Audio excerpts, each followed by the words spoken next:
Hey, thanks for tuning in. This is Kyle is Wonderful here with another wrestling review. This time it's WWE Monday Night Raw from June 20th, 2022. The show just ended, and my first thoughts is as someone who's watched Raw year after year after year and knows that it's formulaic and it almost is like a copy and paste type thing. I will say it almost seemed like there was one or two extra ad breaks than usual, and it already seems like there's a ton of ad breaks. Now, me being a veteran of watching this, of course, I know never to watch it live. I always start Raw maybe 40 minutes after it starts because I can zap through all the recaps of stuff I've already seen, and I can zap through the commercials. Now, unlike most people who review Raw, a lot of them fast forward through the entrances and stuff too, but that's when the announcers are going to give you some pertinent information where those people that review it like that don't give you the best stuff. So I always make sure to end the recap videos right at the end because sometimes they give information there as well. But yeah, even with zapping through everything, I caught up before when there was like 40 minutes left in the show, even after starting 40 minutes late. So this show was definitely affected by that, in my opinion. In the first 50 minutes of Raw tonight, there was five commercial breaks, and just feel like that was more than usual. So then I was maybe thinking, well, maybe they threw in an extra commercial break here in the first hour, and maybe like the main event won't have a commercial break that ruins the main event. But we got a commercial break that somewhat ruined the main event as well. So um, I know this is something this has always been a thing. Commercials have to happen on a television show, but it just seemed to bog down so that like you could never truly get it invested in the show tonight. Even with me fast forwarding through the commercials, it still just seemed like there was too much. But let's get into it. Some good things happened, some notable news. I was busy today, and I actually didn't get to look into the news cycle for wrestling until after the show had already started, once I got caught up live. And which is a scary prospect these days because the news cycle has been happening so freaking fast. For example, if you've been hiding under a rock, last Wednesday, Vince McMahon got there was a Wall Street Journal investigation on the front page. Long story short, he had an NDA, which is a non-disclosure agreement for $3 million to a woman who previously he had doubled her pay and all that. So it's just looking shady and stuff like that. By Friday morning, Vince McMahon had not stepped down, but in his words, stepped back as CEO of WWE. Stephanie McMahon is your new interim CEO. All the reports that they put out said Vince McMahon will continue to run creative, and that was before SmackDown. So when we got the SmackDown last week, clearly Vince McMahon was still in charge. The show was no different than usual, including turning Gunter and Ludwig from regular heels that happen to be from another country into your prototypical anti-American heels. Just in time for July 4th. So Vince McMahon definitely still in charge. And he made an appearance on that SmackDown basically just to come out and rally the troops because he knows he would have got a good reaction, and he did. People were bowing to him as usual in the Minnesota crowd on SmackDown. To be fair, maybe some of these people aren't the type that go on social media or read the Wall Street Journal or follow the stocks and the business news. So there's a chance some of that crowd on Friday didn't even know what was going on. But it just was a bad look overall. It was creepy and weird, but I was wondering if we would see Vince McMahon on Raw tonight, and of course we do. So I'll get to that when we get there. Let's just get right into the show. Like I said, I did miss the news cycle, and it looks like the only thing I missed was a pretty big story. But we don't have to wait long to find out what that story is. They tell us right away. So we'll get in the Raw. It's from the University of Nebraska in Omaha, Nebraska tonight, and it's something like the third or fourth Raw out of it might be like three Raws out of four now that they've been in the middle of the country, like Kansas and Iowa. I remember the big Seth Rollins in his hometown brawl that injured Cody Rhodes was in Iowa. But yeah, definitely doing the middle of the country tour right now, basically. Bianca Belair is out first. There's some good reactions. She's got a cute like denim outfit on, And I write down here, hopefully she's wrestling, even though it doesn't look like she didn't have like her normal wrestling gear on. Like I said, it was this denim outfit, but I thought maybe like the denim outfit looked like maybe a wrestling outfit. So I was like, all right, well, maybe we'll finally get to see Bianca wrestle. I don't think she's had a match since the Hell in the Cell three-way title match. I could be wrong, but I don't think we've seen Bianca in a match since then. We're told that, so as she's coming out, we're told that Riddle and Omos will be in a Money in the Bank qualifier tonight. And then they tease, or at least they say on the screen, and the Beast returns, which is just like a totally underhanded tactic, the tricking people, maybe the gullible people, into thinking that Brock Lesnar was going to be on Raw tonight. But of course, I knew better. And of course, it just ended up being the recap from SmackDown. So typical WWE stuff there. So Bianca's in the ring. Don't forget, I said Riddle and Omos in the Money in the Bank qualifier later. So Bianca's in the ring. She's got a microphone, and she tells us this is the news that came out while I was away from the news cycle today. Bianca tells us her opponent, or her supposed opponent at Money in the Bank in the title match, number one contender Rhea Ripley, won't be medically cleared for that match at Money in the Bank. Wow. So how many more injuries is there going to be that's just piling up at this point?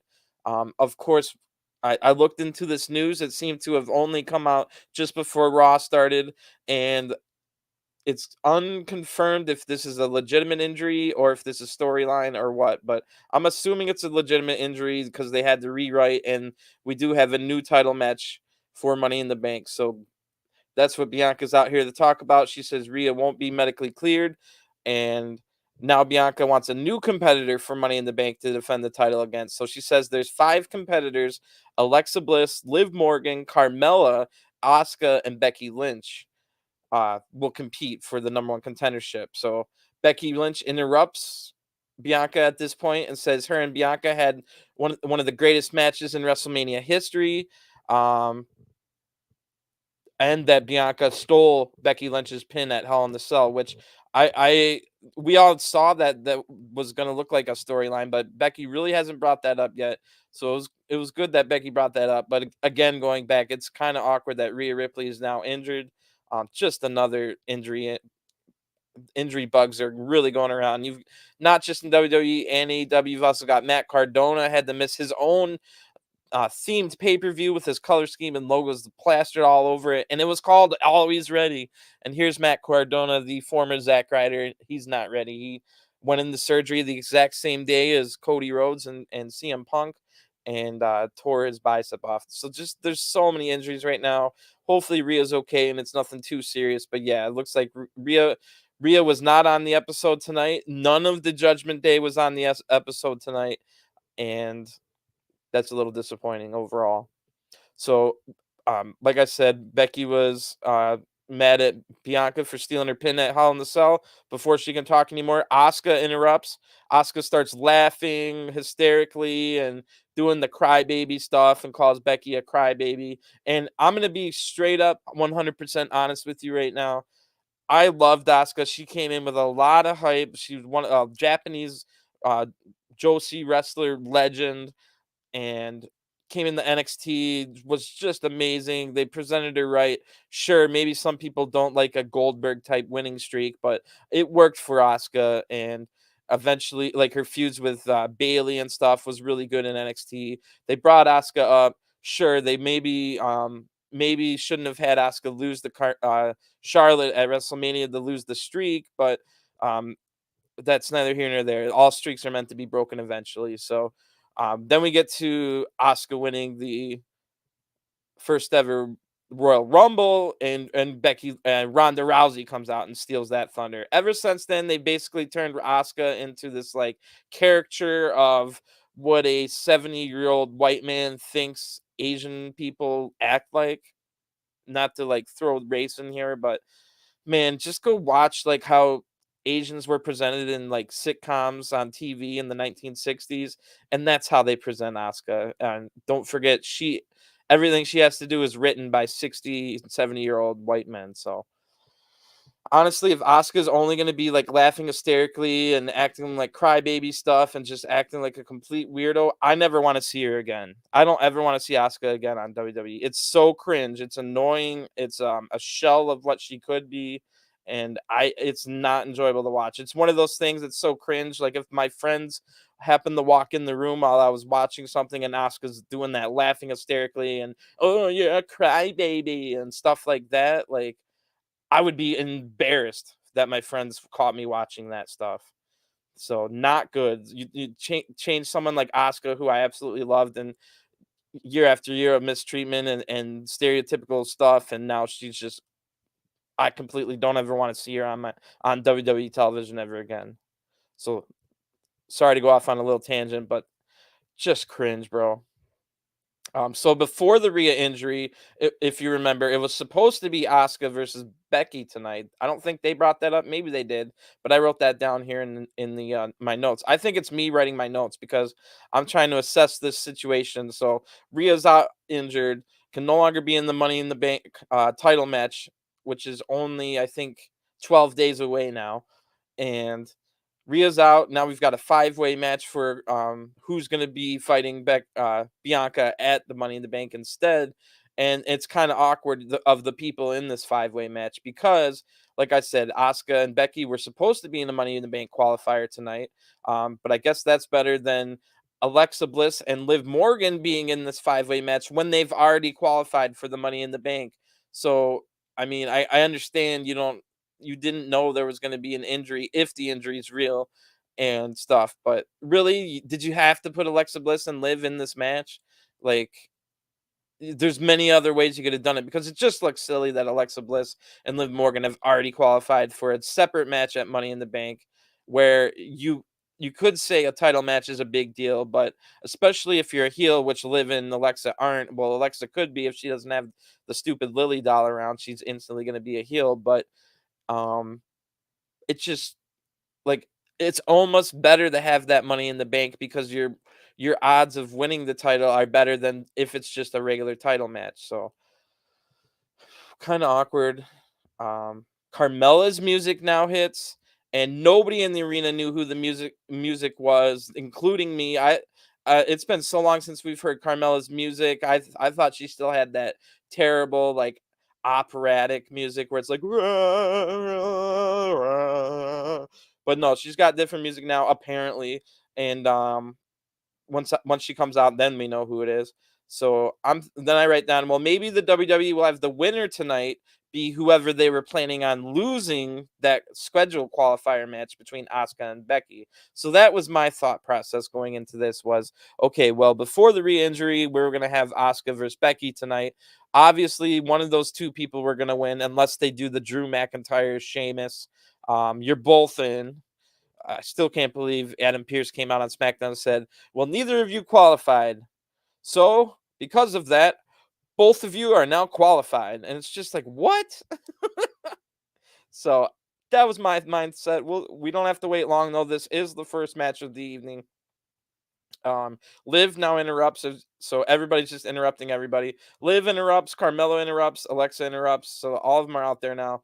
Alexa, I noticed has like I don't know who did her makeup tonight, but Alexa literally looks like scary to me and like inhuman. That's that kind of makeup where it has that uncanny valley of like kind of like when you type in on that Dolly AI photo generator and it gets human faces kind of close, but really it's nightmare fuel. So Alexa Bliss kind of had nightmare fuel makeup face tonight. Not to be like she's a perfectly fine human being and nothing against her. And I'm pretty sure she didn't even do her own makeup. Like other people do that kind of stuff. So just I didn't kill it with fire. Kind of thing. Like it looked inhuman. Anyway, Bianca finally says something after all these interruptions and stuff. And Bianca tells them to start this match now, and the match will start after we go to our first ad break. So when we get back from the ad break, the match is underway. We only see Alexa and Liv fighting each other in the ring, so that's kind of weird. Like they've been teaming up. Of course, they're both in the Money in the Bank, so just like we saw in the Queen of the Mountain match last night. Go check out my Slammiversary review. Quick plug here on the channel, but um, just like that, an alliance can't last, just like the Royal Rumble, like every man for themselves, and just like a ladder match. So like I said, Alexa Bliss and Liv are fighting each other in the ring. When we come back, they do a pretty cool rolling around pin spot, like rolling around, getting a quick pin, then rolling around more kind of deal. Uh, then Alexa and Liv each knock each other down. This brings Carmella in. She tries to pin both, can't get it. Carmella's now screaming super loud and it's super annoying. So just a bunch of like characters here that I'm not really digging, between the Asuka being annoying and Carmella being super annoying. Just not enjoyable. So Asuka's screaming super loud and annoying. Asuka's in the stop Carmella now, but Becky pulls Asuka out of the ring. So Becky and Asuka is still very much intertwined in a feud here. Got a rivalry going. Alexa dodges a top rope leg drop from Becky now. Carmella yells even more at Alexa. Carmella then pulls Alexa hair and gets a 2 count out of it.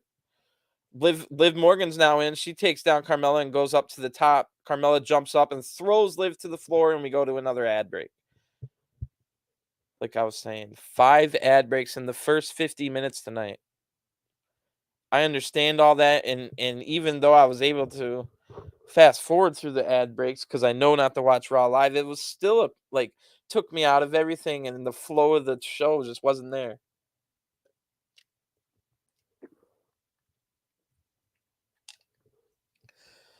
But when we come back from ad break, now Liv's almost pinning Becky, and there's only those two in the ring.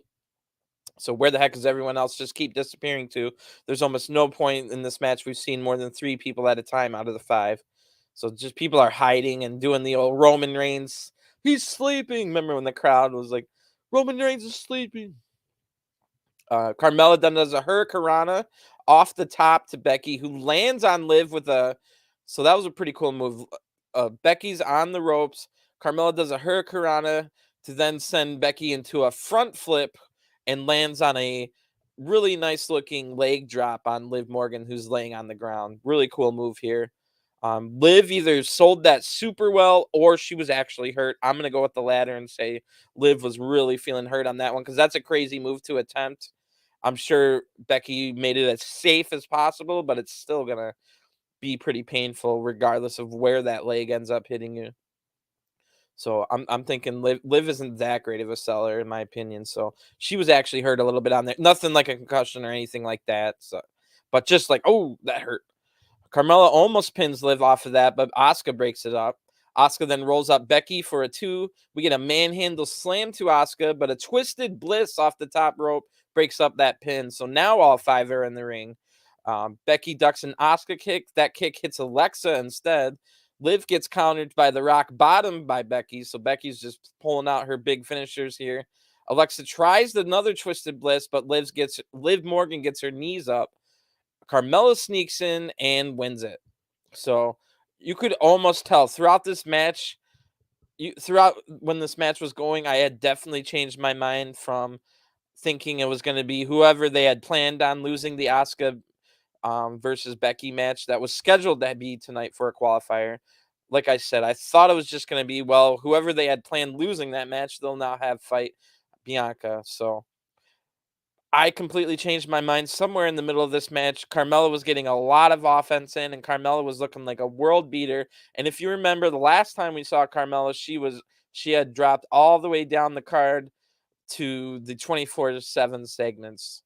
And just like we haven't seen her in a couple weeks since then. They teased a little bit of stuff where Carmella wanted the 24/7 title from Dana Brooke. There was also R-Truth involved, a little bit of Fabulous Truth throwback, and then we didn't see Carmella for like 3 weeks, and or maybe even longer, but about 3 weeks. And Carmella comes into this match kind of out of nowhere without deserving it or like winning any matches that seemed like she would even be in this match. So that was your first red flag, and your second red flag is Carmella was looking like a world beater, like she was the next coming of the best wrestler ever in this match. So I could tell pretty easily or pretty early on when this match started, Carmella was going to win.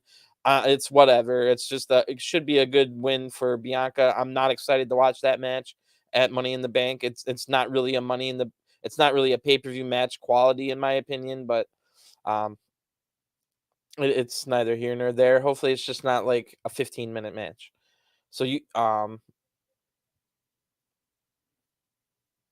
like I said, I wonder if Rhea Ripley is really hurt, and if she is really hurt, which I'm assuming she is. You just can never tell in wrestling, but I'm assuming Rhea's hurt, and now I'm wondering, well, how bad is it? Is it one of those where they're gonna come tell us we won't see Rhea Ripley until 2023, like we keep getting with all these damn injuries, or are they gonna tell us, oh, she'll be back in like 3 or 4 weeks? So we'll find out. Again, no Judgment Day at all tonight. Maybe there was a Judgment Day segment planned where they were gonna help Rhea Ripley out by intimidating Bianca or something like that. But since Rhea's now out, it's seemingly wrote the Judgment Day off the show, which is not a good look for the Judgment Day. The Judgment Day is just, man, they can never fully get off the ground, no matter if it was the Edge version or now the Finn Balor version. They just can't get off the ground, bro. It's just such a tease. It's like it seems like Judgment Day could be like the coolest thing, like that I could get behind. Like I might actually go buy my first WWE T-shirt in the last. I haven't bought a T-shirt from them in about 6 7 years, but I do own a ton of T-shirts from going all the way back to the '90s, but the Judgment Day was looking like one of those things where I might actually buy a T-shirt again, and then they just became like a complete joke, and we don't even see them anymore. Of course, they could always rehab them, and they could be back next week, and it could be an amazing segment or something like that. But at the current moment, just not good at all.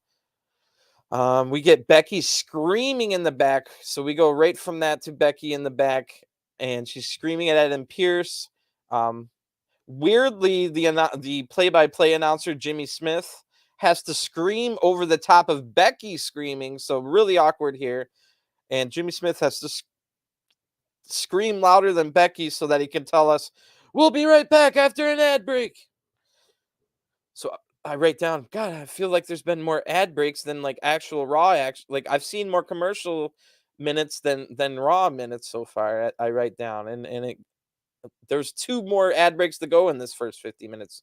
This is only after the 3rd one, I think. So when we get back from the ad break, Becky is still in the kind of like the gorilla position. That's where she was when she got to the back. Becky's still yelling at Adam Pierce. She says she's on the damn poster at Money in the Bank. How am I not in this match? Adam reminds Becky that it was supposed to be Asuka versus Becky tonight for the Money in the Bank qualifier. And it seems like that will be our main event. So our main event is the scheduled Asuka versus Becky match that we were supposed to have. And now they're going to come out later in the main event. Spoiler alert, the crowd doesn't really give them a very good reaction. A, it's at the end of a long show. And B, they've already seen these 2 women make a full entrance, say a promo, and wrestle an entire match. So and it's one thing if you were like in a segment and then one other segment happens where you're not in it, and then you come back out a segment after that. But for there to be like 2.5 hours between them seeing you, but at the exact same show, a little bit awkward. I don't know if that's the decision I would have made. Sure, it makes sense that like, oh, Rhea can't be in there, so it makes sense to have Asuka and Becky in whatever kind of contendership match we have. But I don't think that's the right choice. Just go with the original plan. Um, Remember, they're all it's unprofessional. We for Naomi and Sasha to leave WWE because we had told the people this match was going to happen 2 hours before on social media, where most people don't even check social media before Raw starts. Um, but here they are. They said WWE told us a week ago it was going to be Asuka versus Becky, and sure they delivered on that match. Um, but they threw them in a match before that, and now by the time we see them 2.5 hours later, we've already seen them tonight, and it devalues. It's the law of diminishing returns. But yeah, a really heavy women's start to this show. The first like half hour, 40 minutes was all about the women's division, and the last 20 25 minutes of the show was dedicated to the women's division. So that part isn't too bad, but we'll see where it all goes. So as I'm writing all that stuff about it being a heavy women's show. We hear No Chance in Hell. Vince McMahon's music hits. I kind of figured Vince would come out on Raw too because Raw's his baby. He values Raw in his mind 10 times more than SmackDown, even with SmackDown being the one that's now on network TV, and they got $1 billion with a B for that Fox deal. Vince still Raw is his baby, and so I knew he'd be out here. Vince comes out very on brand from the Be Here. Vince gets a microphone. He says this is the 1517th edition of Raw. He kind of stumbles over his words on saying the number, and he stumbles over his words twice. Actually, I wrote down, and then says thanks. And Vince McMahon tells us Raw has been on, so I could only shake my head to this one. Vince McMahon's out there. He says Raw's been on the air for 30 years, and 20 of those years was dominated by one man. And I didn't need to know who he was about to say. I had to live through that entire 30 years, and that 20-year span was terrible compared to the other 10.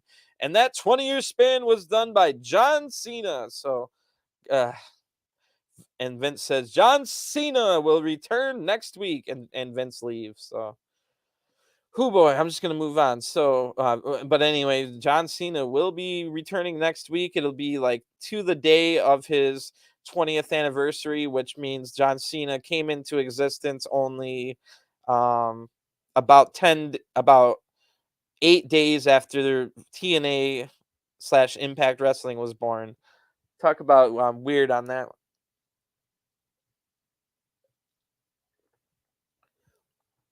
We get a long recap of the Brock return next. So this is what they were advertising as, oh, Brock returns, when they made it look like Brock's going to be here on Raw. But no, you get the full long recap of Brock's return.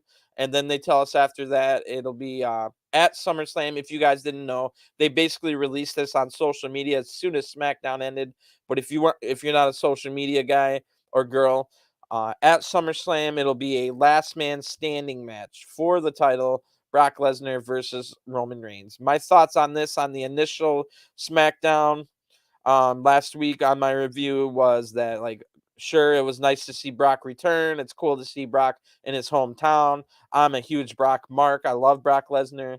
Um, but man, like, I didn't even care about the WrestleMania match between Brock and Roman because A, we've seen it so much. B, we knew it was just another victim for Roman to defeat. And C, Brock Lesnar and Roman Reigns destroyed literally everyone else on the roster, so that everyone else on the roster. So it even makes me, as much as I love Brock Lesnar, not like Brock Lesnar. And I know that's not his choice. He has to do what he's told. If Vince tells him he has to lose, he has to lose. If he tells him he has to win, he has to win.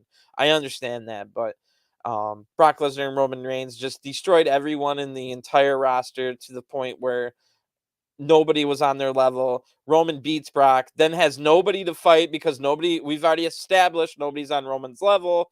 And they were going to maybe go with the rumors where it was going to be Randy Orton versus Roman Reigns at SummerSlam, but before that, it was supposed to be Riddle versus Roman Reigns at Money in the Bank. But then, when they couldn't sell any tickets or enough tickets for Money in the Bank to fill out the Allegiant Stadium where the Los Angeles Raiders play, they then had to move to the MGM Grand Arena.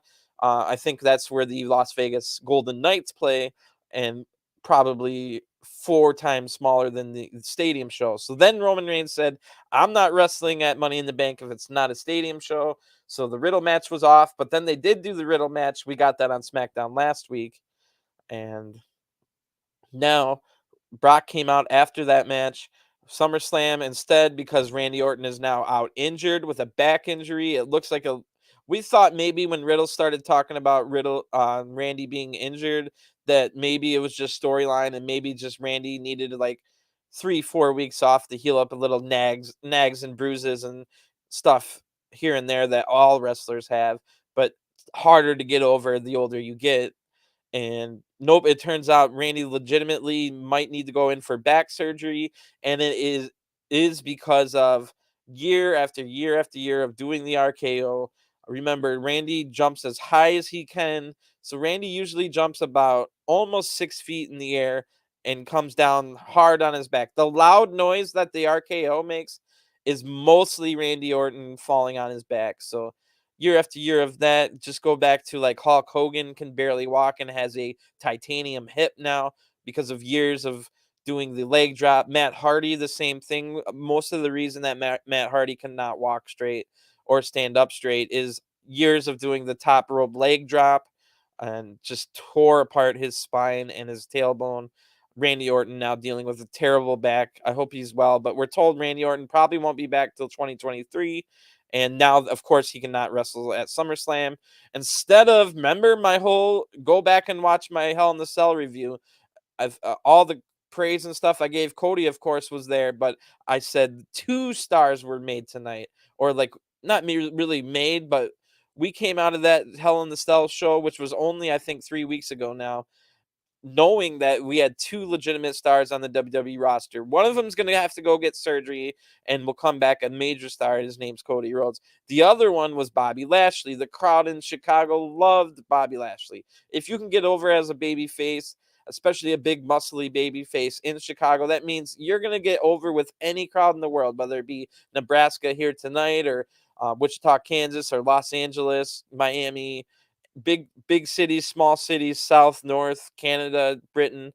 They're all going to cheer for Lashley. Why is Lashley not in the SummerSlam match against Brock Lesnar? I know a lot of the talking heads and a lot of the podcasts are saying that exact same thing, but I can't not say it. Like, it's such an obvious thing. I told you guys during the Hall in the Cell review that Bobby Lashley looks like a megastar.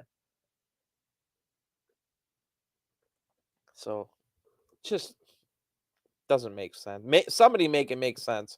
So after that long Brock recap, and then of course, last man standing will be the stipulation. So we haven't seen that stipulation before, but it still doesn't excite me. I wasn't excited for. Remember, Brock and Roman first fought over the title in 2015, and a lot of people think, well, Seth's going to win the Money in the Bank, and then he's going to cash in at SummerSlam, make it a triple threat. Um, Sounds like a great idea and all that, but a last man standing match, how could a last man standing match end in a triple threat? Unless A, it's not a triple threat and Seth catches in after the match is done, or B, maybe it becomes a triple threat and it no longer has the last man standing rules. Because if I say I get knocked down, I'm fighting Brock Lesnar and Goldberg, and they just absolutely destroy me, and now I'm down for a 10 count. Who wins? It's just like that's the same reason why there's no every triple threat match is no disqualification automatically, because if I get disqualified, who wins? Now, all of this can be saved. Even the triple threats with the disqualifications can be saved if it's an elimination style match. But I don't know what they're gonna do. We'll have to just wait and see. And hopefully Roman just doesn't.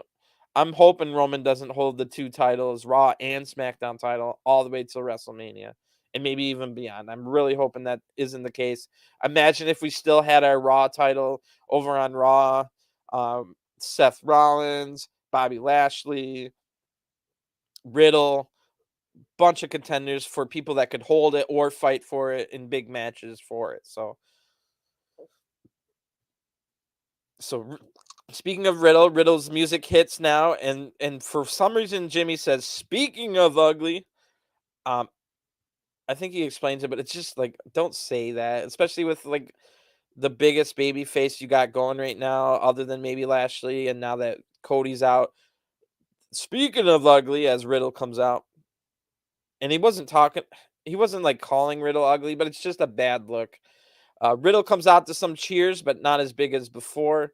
Losing the title match definitely deflates some people from their enjoyment. Like the same people that'll cheer John Cena just because he wins every match. Like, oh, but he wins every match. That's their excuse. Well, I mean, okay, whatever. There's no point in arguing with those kind of people. Anyway, Riddle will be fighting Omos for the Money in the Bank spot, and that should be interesting. And we go to an ad break. And just a quick side note, I've said this on here before, but go check out my channel. I've got one of the deepest WWE/NXT/Performance Center universe modes on WWE 2K. I stream pretty much every day, at least once. And I'm all the way up to 2023 after WrestleMania 39 in Hollywood. And so obviously I've gotten through the Money in the Bank ladder match. It was an 8-man ladder match, and computer AI controlled Omos was the winner of my Money in the Bank match in 2022 in the Universe Mall. Just a little quick note. So Riddle now has a mic when we come back from ad break, and he says, "Bro," and then Riddle explains Randy getting hurt, how he wanted to take out the Bloodline, all of that. How Riddle went toe to toe with Roman Reigns, but Roman is Roman, the tribal chief, and he beat me. I let myself down, and all of you down, and most importantly, Randy. And then Riddle talks a lot more. I didn't write down what he said. It was kind of a lot of nothing. But at the end, while talking about the ladder match, Riddle then says, "I want to hit Seth with a ladder for Cody, man."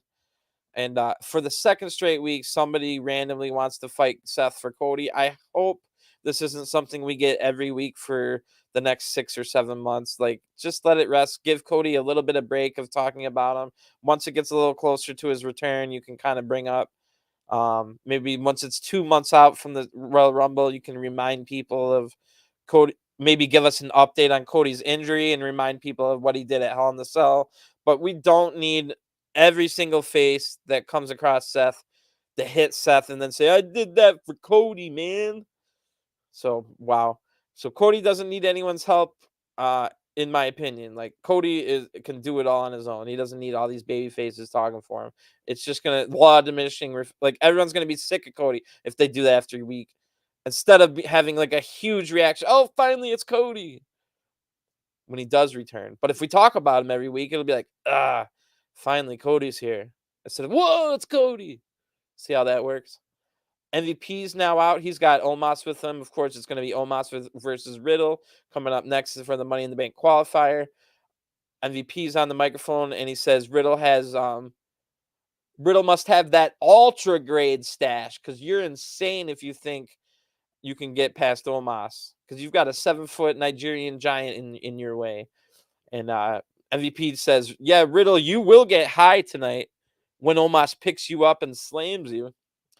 And that match is next, and we get an ad break. A decent promo by MVP. I know most of the promos when it comes to Riddle are about stoner jokes and stuff like that, but I'm a sucker for stoner jokes. I'd much rather hear stoner jokes than poop and pee jokes and fart jokes and all that kind of stuff that Vince McMahon loves. Or the fucking excuse me, the ball jokes about Miz lately. So I'll take some stoner jokes over that. But yeah, we go to another ad break. This is when I write down. This is the fifth ad break. I think it was only 52 minutes into the show, 51 minutes into the show at that point, and it was the fifth time we went to an ad break, which is just ridiculous. So by proxy of that, there was zero flow to this episode.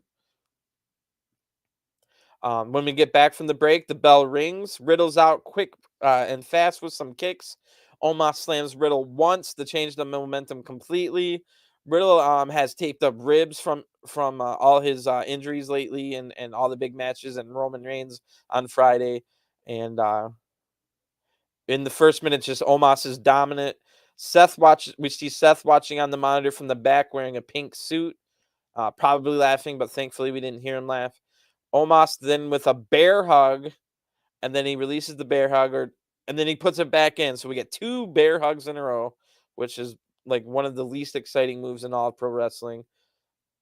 The only thing less exciting is the nerve hold, the infamous Yokozuna Lex Luger match that included at least 4 or 5 long nerve holds, and it was a WrestleMania title match.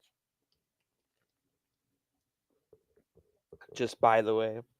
But anyway, bear hug is almost as bad as that. Omos does 2 of them in a row.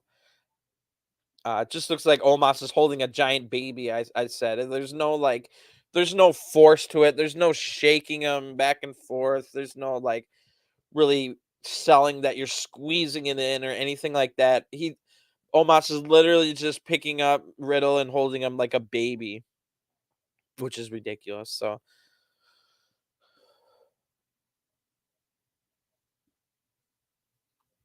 Omos then goes for the choke bomb, so Omos is controlling completely in this match. But Riddle gets a knee to the face and escapes the choke bomb. Then Omos throws Riddle, but Riddle fights back, gets a floating bro on the standing Omos. Then Riddle goes for the RKO, but Omos blocks it, hits a choke bomb. 1, 2, 3. Omos easily beats Riddle. I guess you could say that Riddle is banged up and injured. He had the ribs taped up. And of course, you could say, well, Omos is a foot taller than him and 150 pounds heavier and stuff like that, plus the injuries. So regardless, Riddle looking like junk here after like he's been one of the biggest stars in the company and the crowd's really getting behind him. And when Riddle did come out at the beginning, it was noticeable that the crowd wasn't as behind him as they were before. Now that Riddle lost to Roman, just like everyone else, and now he's just getting destroyed by Omos. So not good. But yeah, the one thing I will say is that after Omos beats Riddle in this match, Omos gets the biggest boost of his career, basically, and that's not indicative of Omos or MVP. That's indicative of how much the crowd truly loves Riddle and how popular he is, and how Riddle probably shouldn't be getting beat this bad in a twice in a row in a 3 day span or 4 days, however you want to look at it. Let me get a drink real quick. But yeah, it'll be interesting to see where Riddle goes from here. He can no longer challenge. Part of that losing the Roman on Friday, the stipulation was that Riddle now has to, or Riddle can never challenge for the WWE Universal Unified title as long as Roman's champion, which could be for like 10 more years. So.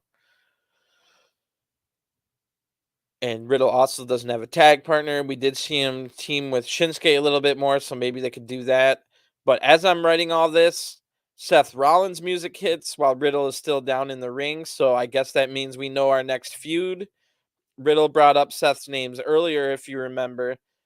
And Seth beats up the fallen Riddle. So Riddle's already beaten up. Seth beats up Riddle, throws him out of the ring. Seth grabs a microphone, and Rollins says that he doesn't share the ring with losers. Nobody else in Money in the Bank can beat Roman Reigns except me. Everyone knows I'm the only one that has Roman Reigns' number, and he's not lying here. Even though he's a heel, he's not lying. The toughest match for Roman Reigns, pretty much in this entire title, over 650-day, close to 2-year title reign, was the Royal Rumble match, Seth Rollins versus Roman Reigns. Remember, Seth Rollins came out in full Shield gear. He had the old Shield music and came through the crowd. So was playing a lot of mind games with Roman Reigns, and maybe did get into his head because Rollins was the only one that got close to beating Reigns. I think Reigns had to eventually win by disqualification, if I'm not mistaken, and then Seth never got a look at the title again. So everybody that watched Royal Rumble saw that happen, and then also saw that it was pretty much never mentioned again. So I'm really glad that they mentioned it here, like, because that was a big moment in time, and that just never got mentioned again. Like, but anyway, Seth says he will win Money in the Bank, and Roman can run and hide all he wants. Because if you thought my previous cash in was great, you haven't seen anything yet. Riddle's now back in the ring, but to take out Seth, but Seth just takes Riddle out easily with a stomp, and then leaves proud of his work. So, um, then we get Theory's music hits, and he's out in the wrestling gear. I think Seth was already kind of taken away, or maybe goes out the side here. So Theory has nothing to do with Riddle here. Theory's music hits. He comes out in his wrestling gear, like I said. Theory has one of those hands-free microphones again, which was pretty funny. I like the fact that he can like have a hands-free microphone, talk trash, and do like silly gestures and stuff. That's a good look, and it worked good last week in the pose off, and it worked good again here. So Riddle's talking trash on his way to the ring in that hands-free microphone, and we go to an ad break. When we come back, we get a long recap of last week's main event pose-off between Bobby Lashley and Theory, where it ended in Theory squirting baby oil in Lashley's eyes. So um, one of the legendary main event segments in all of Raw history. It was not.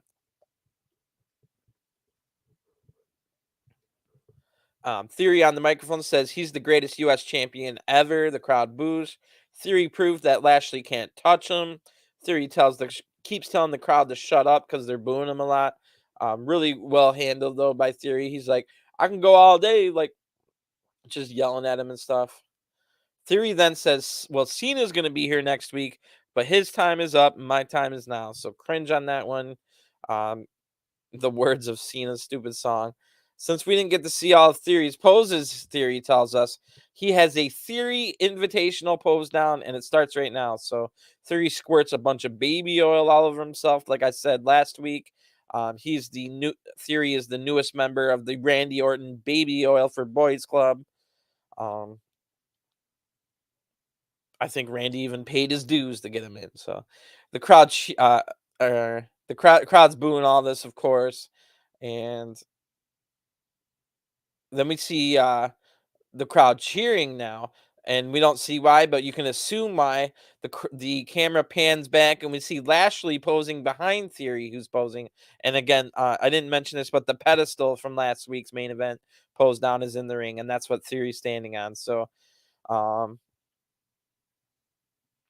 Lashley's posing behind Theory. Theory thinks the crowd is cheering for his poses, which is kind of funny. Like, oh yeah, you guys like my poses? I knew you would. Like stuff like that. And Theory then, all right, hold on, let me take a selfie to commemorate this moment. And Theory takes the selfie. Once he sees the selfie on his phone, he discovers that Lashley is behind him posing. We get baby oil from Lashley to Theory's face, a payback from last year, and a big spear from Lashley. Lashley then grabs the United States title and a microphone. Lashley says, the U.S. title's coming home with me, drops the mic, and then on the big screen on the Titantron, we see the selfie that Theory took with Lashley behind him. Pretty funny. I like the way they did that overall. I mean, I can laugh at the baby oil stuff, but also I'm sure most people just take that as being cringe and stuff. But to me, the baby oil, I've always laughed about like Randy Orton's the president of the Baby Oil for Boys Club and stuff like that. It's just a running joke for me at this point. So I think it's funny, but not really for like haha reasons, like laughing at you kind of reasons. But the selfie with Lashley behind him was a good idea, and then showing the selfie was also a good idea. So whoever wrote this segment weirdly had some good ideas. Theory gets his title back and leaves, and after seeing that selfie and stuff and getting punked out, and Theory runs to the back yelling. So then we get a recap from 2 weeks ago. This is the only Judgment Day segment of the night. It's a recap from when Judgment Day brought Finn Balor in and then kicked out Edge. And after the recap, we're told that Edge has a non-displaced orbital bone fracture, which I'm assuming is storyline kayfabe, not real. But Edge will be out indefinitely with this orbital bone fracture. Orbital bone being the eye bone, if you didn't know. Uso's music hits now, right after they tell us that, and accompanied by Jimmy. It's going to be Jay Uso in singles action, and Jay will fight Angelo Dawkins when we come back from the break. So if you remember, Street Profits, Angelo Dawkins, and Montez Ford won the number one contendership by winning a match against the Usos by countout. So then last week we had Jimmy versus Montez, and Jimmy won that match kind of out of, I thought Montez was gonna win, but of course here's the Bruce Pritchard special on the booking. Just they got a tag title match coming up. Well, we'll have one of them in two of them in a singles match, and then we'll have the other two in a singles match the next week, and they'll trade wins. So you knew what was gonna happen here. But to me, Jay is the more popular one of the Usos, and Montez is the more popular one of the Street Profits, and the two of them end up losing, and it just didn't make sense. You should have had Jay and Montez win against the other two.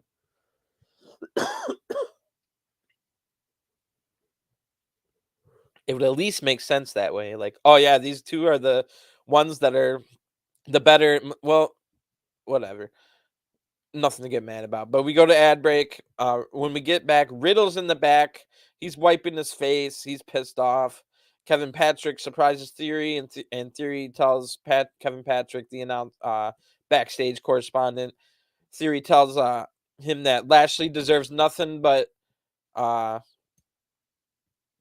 Nothing but I didn't even write. I don't understand what that, but he told Adam Pearce and Adam agreed. Oh, so Riddle, not Riddle, but Theory. So I wrote down the wrong name. So Theory, after all that stuff, when we get back from the break, is mad in the back. He's wiping his face, wiping his face since he got baby oil all over it. Kevin Patrick surprises Theory here. Theory says that Lashley deserves nothing. He told Adam Pearce, and Adam agreed that Lashley needs to beat 3 opponents in a gauntlet match tonight. And if Lashley can win that match, he will get a title shot. And my apologies, I just have to go to the bathroom real quick. I'll try to make it super fast.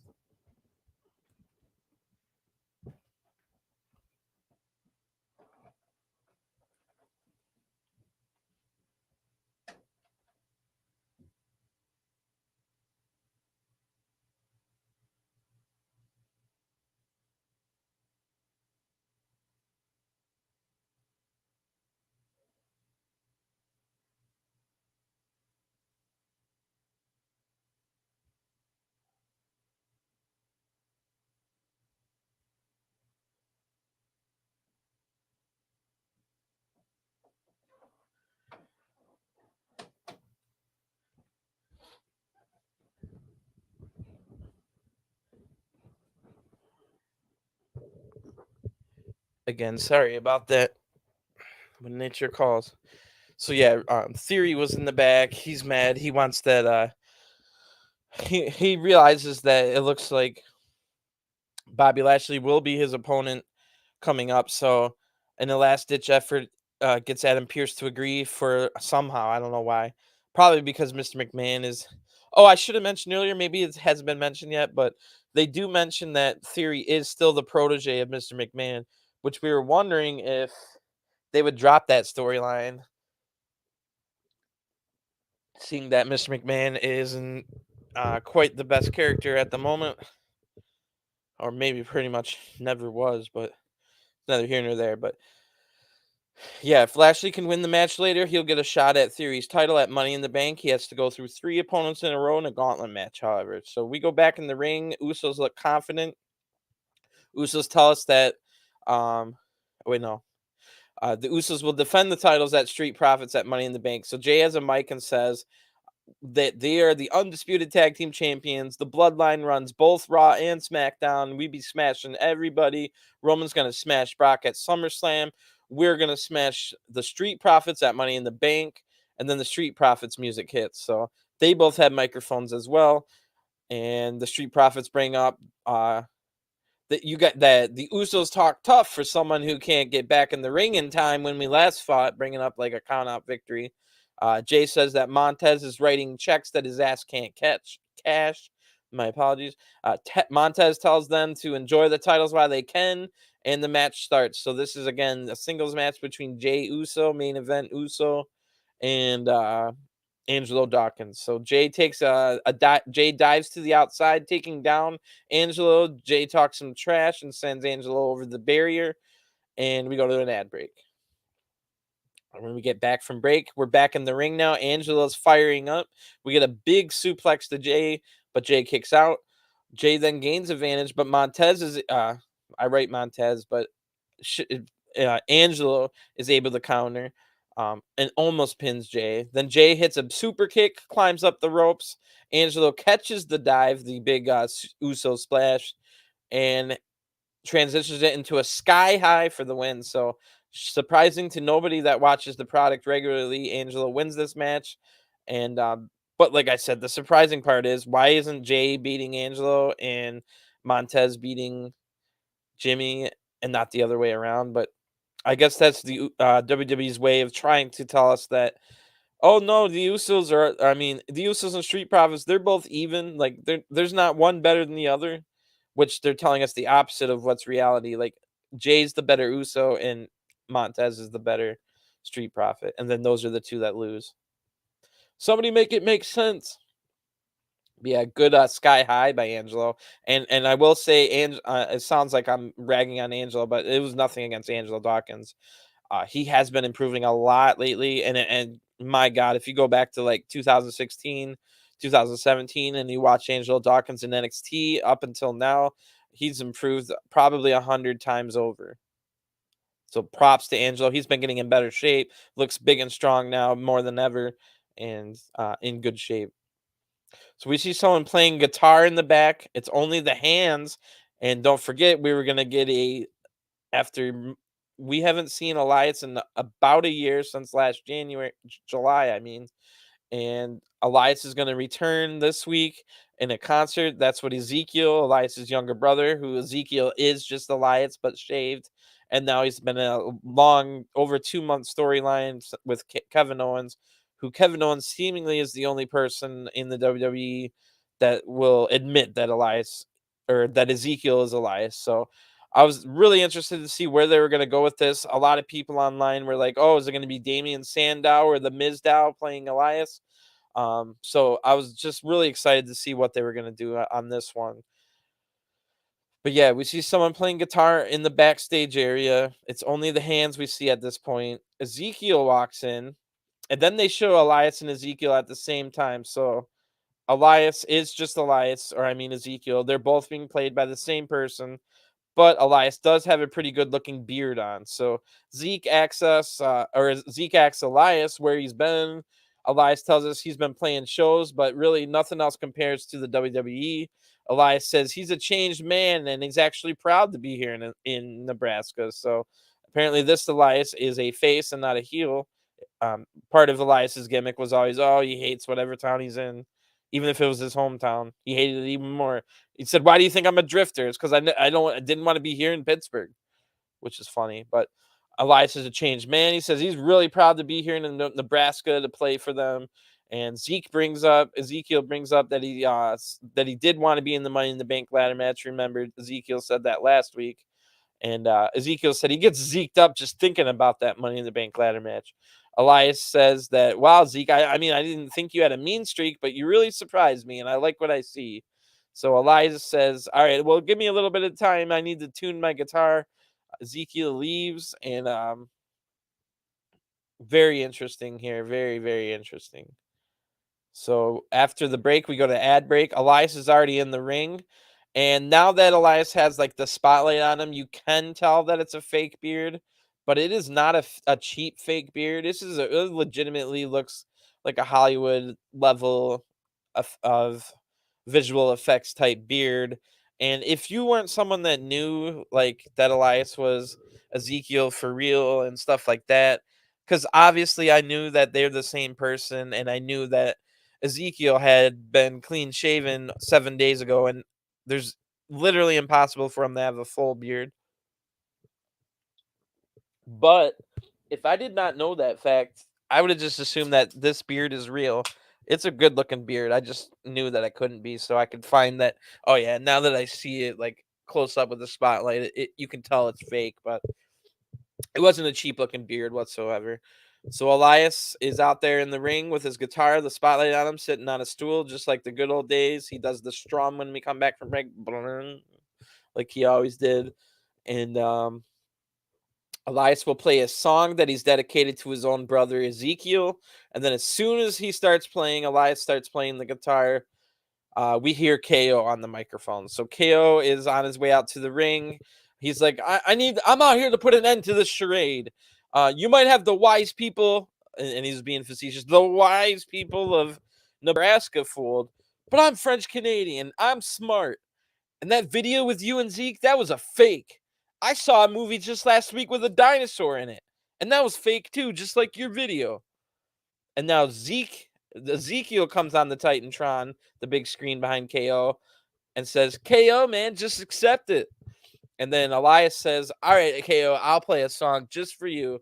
And basically the chorus of this song, it wasn't very long or good, but the chorus of the song is KO is a liar. And KO gets really mad about all of this. He tries to fight Elias. Elias hits him, takes down KO with that jumping knee that he's been doing a lot lately. Then he smashes his guitar over KO.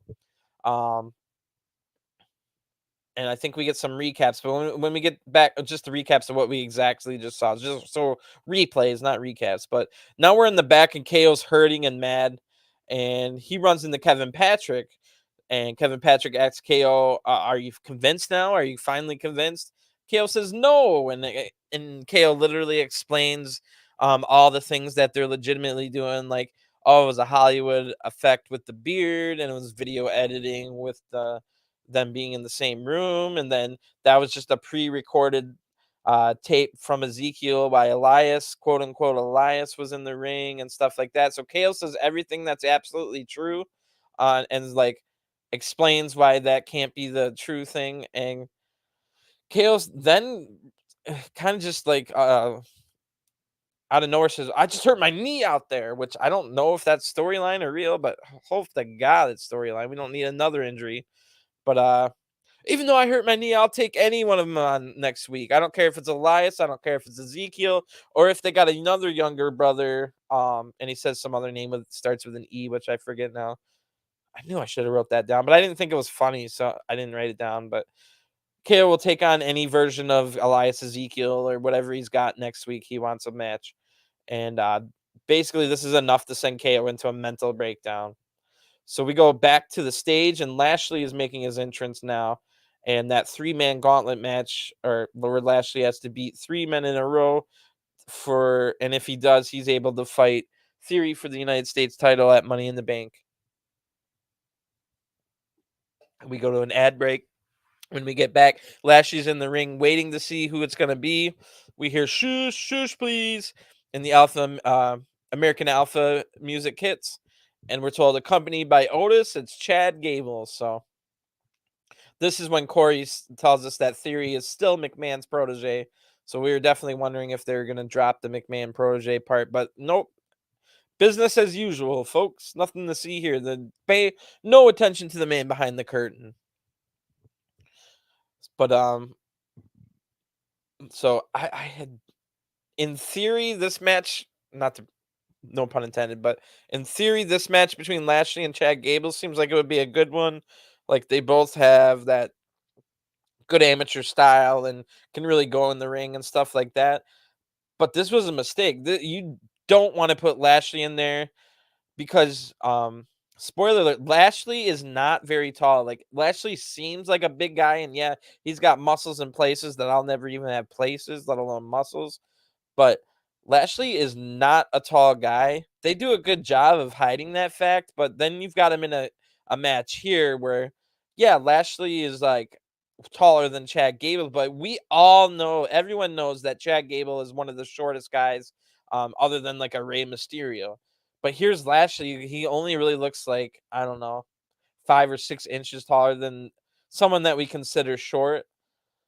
So, like, if you look at it as like reality, like in reality, you've got your short guys, your Chad Gables, your Rey Mysterios, and but Lashley falls under that average height. Like, people that are average height, maybe like a Theory would also fall under that Riddle. Then you've got your tall guys, like Orton is a tall guy, and you've got other people that are around Orton's size. And then you've got your giants, your Omos's and your Shankies. Other tall guys are like Jinder Mahal, Drew McIntyre. Those guys are tall. Like Lashley, not tall. And it really shows that he's not as big as we think when he's in the ring here with super short Chad Gable, who Lashley isn't towering over. And everyone would have assumed that Lashley would tower over Chad Gable. So it's the little optics and the little things like that that, again, go back to Hell in the Cell. Come on. The crowd loved Lashley. Why aren't we doing the absolute best possible things to make Lashley a star? The answer is simple. WWE doesn't care about making stars anymore. As long as they have one singular guy that they can destroy and hold above everyone else, they assume that they can keep bringing in people from the past as long as they have that one guy, which was why we've gotten like Roman destroying everybody and then feuding with people like Goldberg and Brock Lesnar.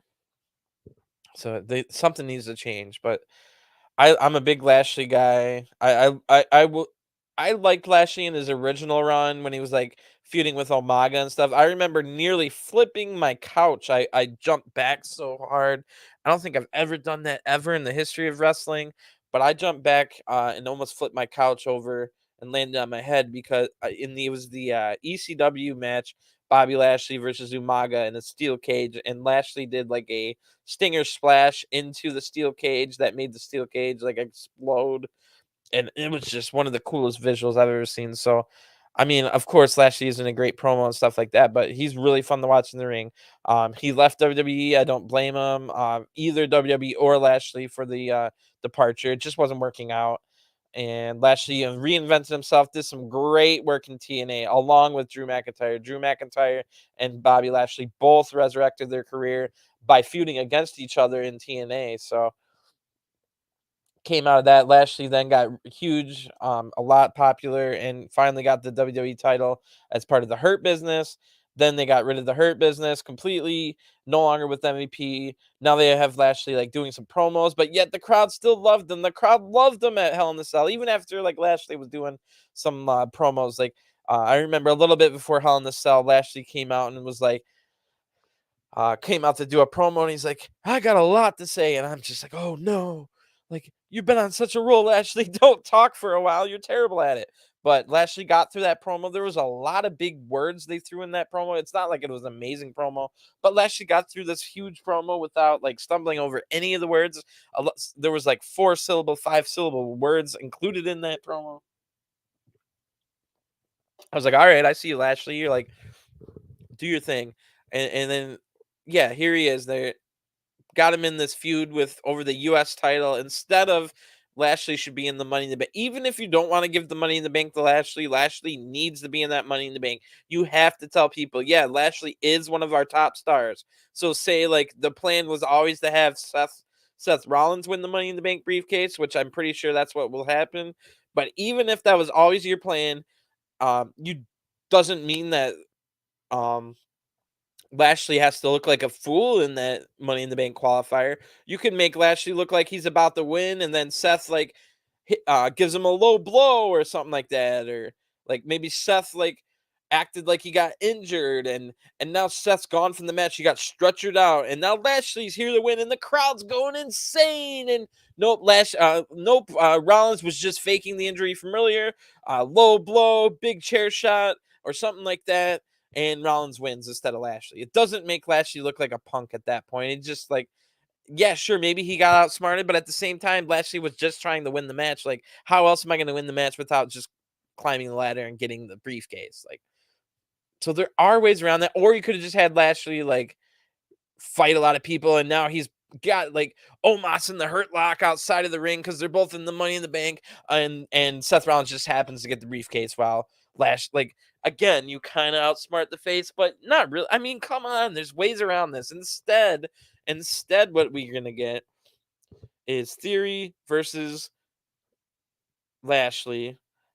Theory's probably gonna win by some cheating tactics. Then Cena's gonna come and take Lashley's place, and hope to God Cena doesn't beat Theory. But again, then where does this leave Lashley? The crowd isn't going to cheer for Lashley as loud as they did at Hell in the Cell. Once you have Lashley lose to Theory, whether it be by cheating or anything else, you don't have Lashley in the Money in the Bank. Instead, you've got him going for the US title, which hasn't been valued for years. It just makes it look like Lashley's not a star, which he was a star. Cody Rhodes went down with an injury, and you had a perfect backup plan for a babyface star in Bobby Lashley. But nope, we're going to have Brock Lesnar versus Reigns. We're not even going to have Lashley in the Money in the Bank ladder match. He'll be in a U.S. title match where he'll probably lose by cheating means, and then he won't even get a rematch because Cena will be the next one to fight Theory at SummerSlam. Maybe it'll be a triple threat, Lashley, Cena, and Theory, but even that doesn't really solve anything, or it doesn't sound like a match I want to see. So, not to go off on a tangent, I've gone off on a lot of tangents tonight, but there's just so many things that they have the people in place. The reason I still watch WWE is because they have good wrestlers. I don't watch WWE because I think the creative is amazing, and I think Vince McMahon is a demigod. No, I think they have good wrestlers. Why do they have good wrestlers? Because they own a monopoly over the business. They're the largest company in the world, and they've done that through underhanded tactics by buying out all the competition, and robbing Peter to pay Paul, and then robbing Paul to pay Peter, and just all kinds of stuff. let's just go. I could go on for hours about that. Anyway, it's going to be Chad Gable versus Bobby Lashley in the first match of the gauntlet. So Lashley has to beat three people. We're not told who the other two competitors are going to be, but we can kind of almost assume that once Chad Gable gets beat, that Otis will be the second man. And sure enough, that is what happens. So again, like I said, it's matches like this that remind us that Lashley isn't very tall. The very short Chad Gable barely towering over him when we all think of Lashley as like this huge guy. Um, Lashley gets mad at a point here at the beginning of the match, slaps Gable, and then Lashley shushes Gable. So that was kind of funny. We get a nasty headshot to the ring post where Lashley's been like, well, first Lashley threw Gable to the outside into the table and then into the barricade. Lashley puts up in the fireman's carry position and destroys Gable's head into the ring post, which is something one of his signature moves lately. Then Lashley does a delayed vertical suplex to get Gable back into the ring. Crowd's really loving Lashley at this point. And if you ask me, Lashley's spending way too much energy for someone that has if you look at it like real life, Lashley knows he has two more matches after this, and he doesn't even know who those two competitors or opponents are going to be. So to me, it seems like Lashley's like spending too much energy for someone that knows they need to conserve some energy. But Gable then gets an ankle lock on Lashley. Lashley doesn't really sell the ankle lock. He just lays there with his mouth wide open. So not a good look there by Lashley. Like either sell it or like immediately get out of it. Don't do this just like laying there. But Lashley gets free. He looks for a spear, but Gable's able to dodge it. Chad Gable, not Gable Stevenson. He's the latest news on Gable Stevenson is that Gable Stevenson's gonna compete for one more year on the amateur NCAA wrestling level for University of Minnesota. So we were all thinking now that Gable Stevenson won a gold medal in the Olympics and two straight NCAA heavyweight titles that he was going to join WWE finally, but nope, he wants to finish his career at Minnesota, which means he'll be wrestling until like maybe we could see his debut match at WrestleMania, Gable Stevenson, or like show up the night after WrestleMania, but we're not going to see Gable Stevenson before that point in time. Who I should have known, but I didn't quite know. Like Gable Stevenson is almost Brock Lesnar size, people. So Gable Stevenson will be the next Brock Lesnar, mark my words. And hopefully, Gable Stevenson doesn't do any more controversial things. There's stuff in Gable Stevenson's past that's very controversial. I say this every single review I do, but in 2022, I can watch a Chris Benoit match and think it's a good match, and still think at the end of the day that Chris Benoit's a piece of trash for what he did. So God, I have to say that every single time. There's so many people that have done shady things in their real life in wrestling. I guess in the world in general, but yeah, last thing I left off on was Lashley wasn't selling the ankle lock. Lashley gets free, looks for a spear, but Gable dodges it. We get a moonsault from Gable, but Lashley kicks out. Chad Gable then goes for a German, but Lashley over head suplex instead, and a hurt lock on Gable. Gable taps. Immediately, Otis rushes the ring, and Otis attacks Lashley. Otis is confirmed to be opponent number 2. And looks like Otis grew some facial hair back. Looks a little bit better with at least a goatee. And then talks some smack to Lashley. Otis does. Otis continues to beat up Lashley outside the ring. We get a big splash. Lashley looks in trouble, and we go to an ad break.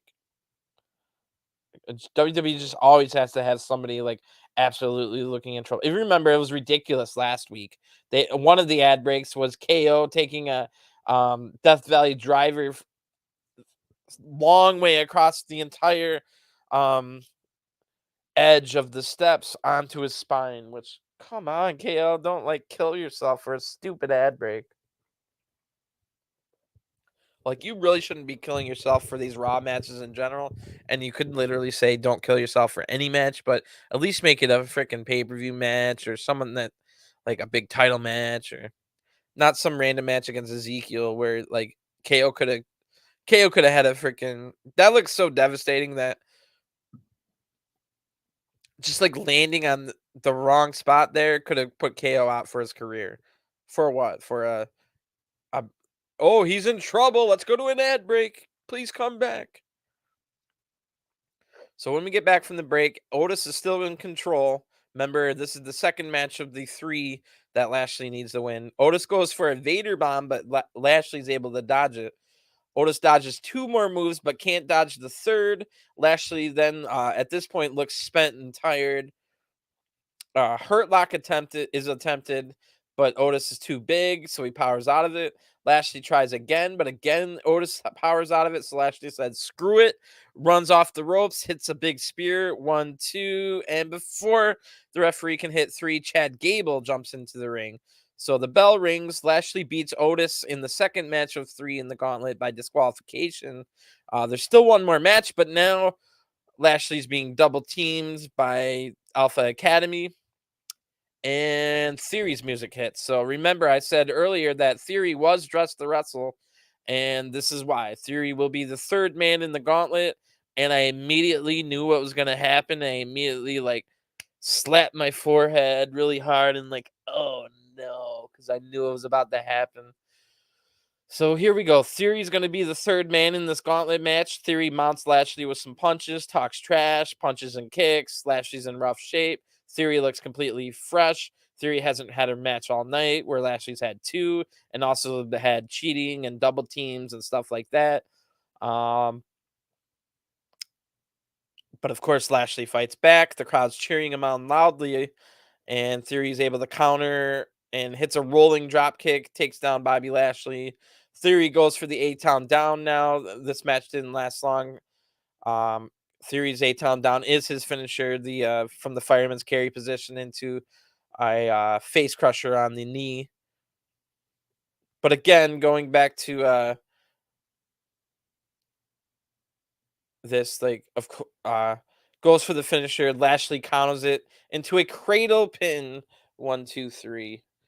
So they just made Theory look like trash. Like, I understand Theory is the heel. Theory's probably has big wins. Hopefully Theory beats Lashley and Cena, because again, they've got this whole thing they're trying to build Theory up. They've been saying he's the next John Cena. They've been saying he's the protege of Mr. McMahon. They've been telling us he's the future of the business. I'm cool with all that. I like Theory. He's good with his he's basically got Miz's personality right now, and is good in the ring and good at promos and stuff like that. So I think Lashley and Theory both should be treated with respect. And the fact that they're fighting each other means somebody has to lose here. So I'm assuming it's going to be Lashley, which is going to take his stock down. Remember, his stock was at an all-time high. The crowd was just really cheering him on at Hell in the Cell. But wow, you just made, like, I don't even care at this point if Theory goes on to beat Lashley and Cena. Like, Lashley was out spent. He just wrestled for like 20 minutes. He wrestled against 2 other guys that were cheating and double teaming him and stuff like that. And Theory just loses. Sure, they made sure it wasn't like a spear or a hurt lock, but getting his 8-town down finisher countered into a cradle pin, like, just makes Theory look terrible. And usually I'm not one, like, wins and losses don't matter to me, but I'm so desperate for somebody to become a star in WWE, like, where the crowds can actually make some noise for once, and it's not like fake crowd noise, like, because you can always tell when it's fake. But I'm start like again, like, I don't even care that Roman and Brock are fighting over the title at SummerSlam. To me, I'm just not even going to pay attention to that match that much. Sure, I'll watch it. I'll cover it here on the review and stuff like that, but I literally don't care who wins. I don't care if it's a good match or not. Like, I'm assuming it's going to be everything I've already seen before and stuff like that. So it's just kind of tricky. So at a point, I don't care about wins and losses, but at a point, I do, because I'm just so desperate for, like, Theory could be a star, Lashley could be a star, but both of them are going to be made to look like trash at the end of the day, and maybe even Cena of all people is going to be made to look better than the both of them, and then he'll leave back to Hollywood. But maybe he'll come back and win. We'll probably have like 5 or 6 more title reigns for Cena before the end of his career, and he'll continue to stay part-time. He'll win the title, leave for 2 months, come back and defend it. I could see John Cena winning this stupid title in 2033. I swear to God. So be prepared for that bullshit. This episode's really riling me up, man. I'm getting more and more riled up as it goes here. But I mean, go back to a week ago SmackDown. That SmackDown was one of the best SmackDowns they've had in a while. Go back to how good Raw was in like the early 2022s here, like in the beginning of the year, where like y- they just had all these great wrestlers, and that was even before Cody came in. Then Cody came in, even though we didn't have a championship title on Raw, like it didn't matter. We had Cody, we had KO, we had Seth, AJ, all these people. Edge is forming the Judgment Day, like, and now look at where things are. Like everything just looks like BS. Like, what are you really invested in? Even the women's division, like we never see Bianca Belair wrestle anymore. Like, Asuka looks like a complete fool, like a caricature, like a racist stereotype. Like Becky used to be cool, but now she's this annoying heel. So her and Seth Rollins both feel like they need to be annoying so that the crowd actually boos them, because the crowd actually wants to cheer those two. But lo and behold, whoever's in charge, Vince McMahon, wants them to be heel. And I get it. You need heels, but couldn't somebody else be a freaking heel? So it's just everything is just, what is there to be invested about? There isn't even a world title anymore. Roman Reigns has both titles. He's destroyed everyone, made everyone look like a joke. Doesn't wrestle. He's now a part-timer. Just somebody make it make sense. It's probably the 7th time I've said that tonight. So anyway, we get a recap of earlier where Carmella won the 5-way match. Carmella versus Bianca will be for the Raw title at Money in the Bank. Bianca's in the back now. She says she's a little surprised Carmella won, but she's not super surprised. And then she runs down Carmella's history. Oh, the first ever SmackDown Women's Champion. She won Money in the Bank. Blah, blah, blah. Doesn't make up for the fact that Carmella's been treated like trash for a long time now. Even when she was tag team champion, if you remember, then she got demoted to the 24/7 segments. And they even acknowledged that, oh, yeah, well, you've been irrelevant for like the last 6 months. Meanwhile, the last 6 months, she was one of only 4 women that was holding gold in WWE. But oh, you're irrelevant because you were tag team champion, which is legitimately how WWE feels about the situation, which is ridiculous. Just have a women's tag team championship, and that way, if you don't have the women fighting for the singles title, they can go fight for the tag titles. Like Asuka and Bianca, if they weren't going for the titles, that would be a good, just make, like, sure, it's a makeshift tag team, but you can explain it away by, yeah, they want gold. They couldn't get the singles title and currently aren't going for the singles title. They got moved to the back of the line. In the meantime, I'll go for I still want to hold gold. So here, I know you're good, Bianca, and I know you're good, Asuka. So let's form a team. Like, we haven't even seen the women's tag team titles ever since Naomi and Sasha were dicked around and said enough is enough and left. But yeah, after Bianca's talking in the back about Carmella and all her past, Carmella attacks Bianca from behind, Carmella takes Bianca down and talks a bunch of trash. Now we get the Miz music playing, and the announcer says, the ring announcer, not Jimmy Smith, says, "Welcome, the host of Miz TV, the Miz." So, bro, come on. There's been like, I like the Miz more than a lot of people. But come on, like, I almost said it again. Enough's enough. There's had to have been like 30 Miz TV segments in 2022. I'm not even exaggerating. Maybe I'm a little bit, but we're almost at the halfway point, and there's been like 30 Miz TVs, which means a weekly occurrence. We're told that the Miz's guest will be AJ Styles when we go to an ad break. So we'll see where this goes. Miz brings out AJ Styles when we get back, and the Miz is dancing to AJ's music, which I like kind of chuckled at. Miz was looking kind of goofy with his white boy dancing. And Miz brings up when Miz gets when AJ gets out there, Miz brings up AJ's recent history and explains everything and what's been happening. And you were fighting with Edge and he turned on you, but then Balor turned on you. So this is literally Miz's job now. He's Mr. Exposition. He's here to explain all the storylines that unfortunately for someone like me, I've watched everything, so I don't need the Miz to explain it to me, but I understand why they do it. But wow, really? Like, you can't have Jimmy Smith unannounced be the exposition guy. You have to have Miz live in the ring doing Miz TVs week after week, explaining like last week it was, oh yeah, like Riddle, he's been fighting with the bloodline and Randy got hurt. And oh yeah, don't forget Money in the Bank's coming up. Like when you win that, you can cash it in at any point. Don't forget, I cashed it in before, not once, but twice. In fact, I did it last year. It's just like, come on, bro.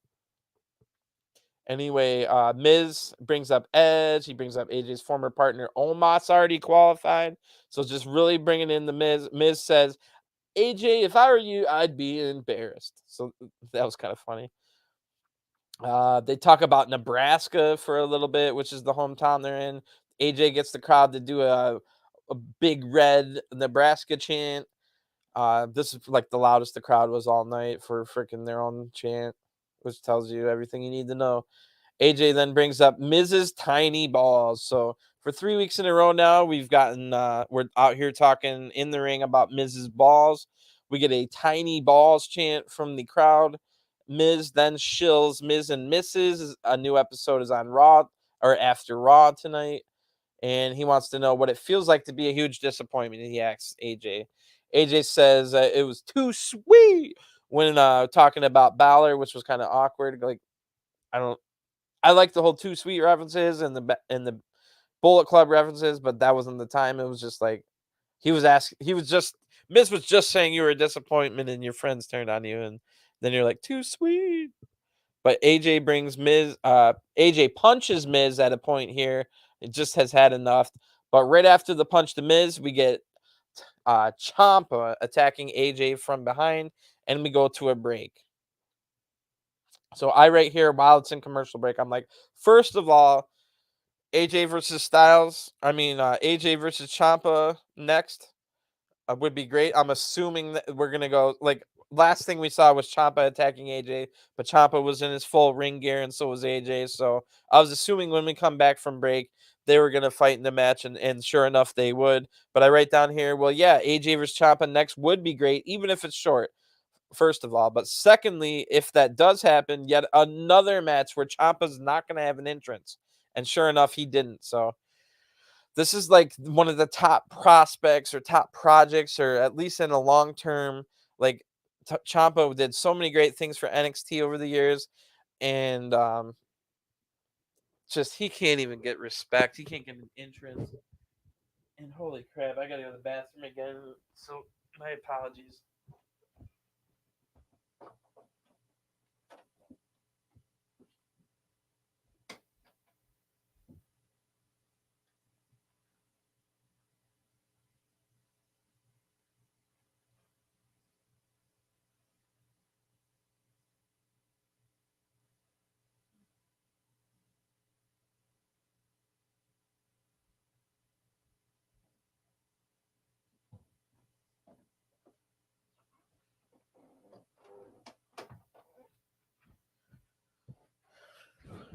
Man, I do such a great show, and then I keep having to get up and go to the bathroom.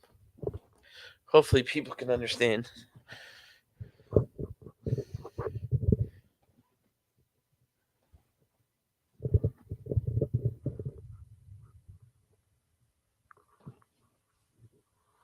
All right. Sorry about that, guys. So, yeah, we're on that ad break. And when we do get back, sure enough, it is going to be AJ Styles versus Ciampa. And I knew not to get too excited because it's just a thrown together match. Probably won't last long. Probably ends with like Miz interference. But it's AJ Styles versus Ciampa. So I can't keep myself from not being. I'm just a mark, bro. Like I'm excited, even though I know I'm gonna get. It's like that guy that just keeps going back to the woman that doesn't treat him right, and he just keeps going back to her. But anyway, Um, I'm excited for this match despite knowing it's not going to be long and Ciampa doesn't get an entrance yet again, and it'll probably be Miz interference. But we get this match. AJ drop kicks Ciampa. Ciampa bails out of the ring. Ciampa draws in AJ outside of the ring and hits him with a big knee to the face. The same move that Elias has been doing lately, but Ciampa does it even better and has been doing it for a long time. Ciampa then throws AJ in the ring and hits him with another knee to the face. Miz is doing a good job on commentary, putting over how killer Ciampa is. So at least we got that going for us. But you got the Miz who is an established liar and says whatever he needs to. So is the audience really yeah, Miz did a good job of putting Ciampa over as a badass here, but Miz is treated as this guy that always lies. So then is the audience just gonna believe that, well, Ciampa must actually be crap because the Miz says he's good and the Miz always lies. So what are you going to do? AJ then kicks out of these knees to the faces, but Ciampa maintains control. AJ then does those really good striking combinations he does with the spinning back fist, two different clotheslines, and then an Ushi-Hiroshi to Ciampa, but Ciampa kicks out at 2. Ciampa hits another huge strike and then an elbow to the face. With an elbow to the face. That was the huge strike. AJ counters end of heartache attempt and buys enough time to recover. AJ then sets up for the phenomenal forearm. AJ hits the phenomenal forearm 1, 2, 3, and he just wins in 2-3 minutes. It had to have been 2 or 3 minutes. And never mind. I should have known better than to get excited, but here I am getting hurt yet again. It was even shorter than I could have imagined. It was fun to watch while I was there, but like I said, shorter than I even figured, and I figured it was going to be short. And Ciampa just loses in minutes. And I write down Ciampa's probably going to be released before 2022 is over. And at this point, oh my gosh, if Ciampa was in G1 this year, that'd be something to actually be excited about. I would love to see Ciampa in New Japan Pro Wrestling. Get out of WWE, bro. That segment's over with. We get a recap of Veer Mahan last week easily squashing Rey Mysterio. Veer Mahan squashed Rey Mysterio in minutes last week. Rey Mysterio barely got any offense in. So they're definitely pushing Veer Mahan. I like Veer Mahan. And no one would ever do this, especially WWE. But if you add all the main event, as in the television show main event that they tape before Raw and air on Friday and syndication, if you add all the main event matches that Veer Mahan's had, combined with the other Raw matches and stuff that he's had, I think he's something like 18 wins and 0 losses in 2022, which is by far the best in all of WWE. So Veer's really getting pushed. Of course, a lot of those 18 wins were against the 24/7 segment brigade. So Reggie, T-Bar, Akira Tozawa, and Apollo Crews, who thankfully got the heck out of Dodge. And Apollo Crews went back to NXT, where he immediately dropped the exaggerated Nigerian accent, turned face, and basically went back to his original gimmick, which is great to see. I could definitely see Apollo Crews winning the NXT title before 2022 is over with. But yeah, we got, like I said, we got that quick recap of the squash of Rey Mysterio by Veer Mahan. Kevin Patrick again, this time in the Mean Gene position, like the position on the stage just off to the left, where Mean Gene used to conduct all his interviews on WWF Superstars Saturday mornings, which I love that they do that now. But yeah, a lot of, and we also saw a lot of Kevin Patrick interviews tonight. But yeah, Kevin Patrick's in the Mean Gene position. He's got Veer Mahan there. Veer Mahan's voice is completely back to his normal voice that he uses. I can't believe it. So it's clear as day that Jerry Lawler, if you remember in that segment where Jerry Lawler interviewed Veer and Veer had the super exaggerated voice because I'm a tough guy and stuff like that, straight out of Memphis television 1980, like Lord Humongous, which Jerry Lawler was a big part of. And it's now clear as day that now that we've only seen Veer use that voice once, and it was during the Jerry Lawler segment that Jerry Lawler said, "You know what you should do? You should have this real mean tough guy voice, like, hey, I'm gonna kill you,' kind of thing." And oh, but at the time, I don't know if I reviewed that episode, but at the time, I was like, "Man, that's bad," because I've heard Veer Mahan talk on his Twitter before. He was talking over the PA system at a gym. The gym was closing, and the employees needed everyone to leave, and nobody was leaving. So Veer was acting like a tough guy and legitimately sounded like a tough guy, and was like telling everybody to leave, but then ended it with like a lighthearted note, like, "You don't gotta get out of, or you gotta get out of here. You ain't gotta go home, but you gotta get the heck out of here," kind of deal. So good. Veer really good at talking. Veer's voice is he has a really good voice. So um, he says a few things here, nothing quite of note. But then Veer does speak in his native language as well. Whatever. I know India has like 17 official languages, so I don't know which one it was. But so I'm not even going to speculate. But Veer speaks in English, and then in his native language. The crowd then what's everything that Veer Mahan says in his native language, and then they can Veer goes back to English, but the crowd continues to chant what after everything he says, and Veer ends the promo by saying "Fear Veer," which I was afraid they were gonna. They brought up "Fear Veer" a couple of weeks ago, and I was like, "Oh no!" Like talk about a cringe. Um, Fear Veer, come on, bro. So now we get Becky Lynch music plays. It's time for the main event.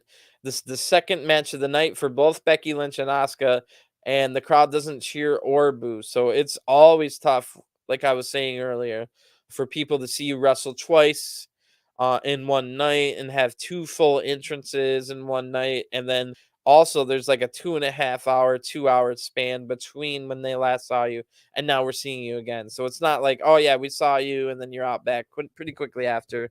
Like so many things happened on this Raw. I mean, like as far as nothing important, but things did happen. 2 hours passes while all those things happen, and then you see Asuka and Becky with an entrance again and fighting against each other, which we've been seeing them fight each other in the same ring week after week now, and they also saw them fight in the same ring in this exact arena in front of their eyeballs that night. So always tough here. Not again makes me think that you should have just had Asuka versus Becky for the qualifier and not. You could have gotten Carmella the number one contendership any way possible. Asuka and Becky did not need to be in that match. And again, I also brought up that it was awkward and weird that Liv Morgan and Alexa Bliss were in that number one contendership match when they already qualified for Money in the Bank. So what would have happened if Liv Morgan won? Would she have been in Money in the Bank and in the title match in the same night? Like, what the heck? So Becky jumps Asuka during her entrance, which is a good idea. Because everybody already saw her entrance tonight. So I think a big brawl to start with the bell rings. Then finally, and then Asuka gets an armbar on right away, but Becky gets out of it. Then there's a brawl that spills to the outside. The crowd is completely dead between it being a 3 hour show, 3 hours plus, because they also watched two main event matches before the event, which was probably like T-Bar. I didn't look it up, but it was probably like T-Bar versus Reggie and um, whoever else wasn't on the show tonight. Probably somebody like maybe a Dominic or Ray. Who knows? But